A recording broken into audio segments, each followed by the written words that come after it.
L'équipe composée d'agents du parc marin et de l'ONF remonte de front sur cette zone typique là, de la zone de nidification des gravelots collés interrompus pour essayer de repérer les nids de gravelots, pour ensuite les géolocaliser et faire le suivi au cours de la saison.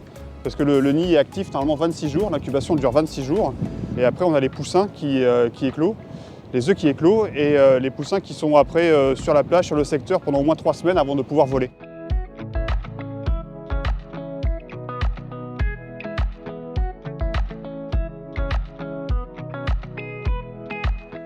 Donc on fait un peu, on va dire, les Indiens, on remonte les traces, on essaye de trouver des indices. Et souvent, donc, quand on trouve un nid, il y a 3 œufs, c'est la règle chez le gravelot. Et c'est vrai que c'était assez satisfaisant de trouver ça parce que il y en a très peu finalement.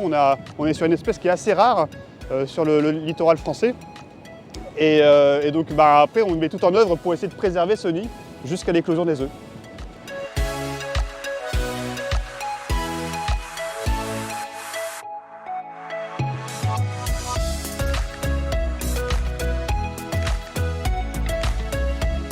Si ce n'est pas encadré, effectivement, ça peut avoir un impact non négligeable sur les milieux naturels. Dernière, on a eu des zones avec des nids, on avait les traces de pas juste à proximité d'un nid, donc on a pu faire un enclos pour le protéger, avec une sensibilisation adaptée pour éviter qu'il soit piétiné.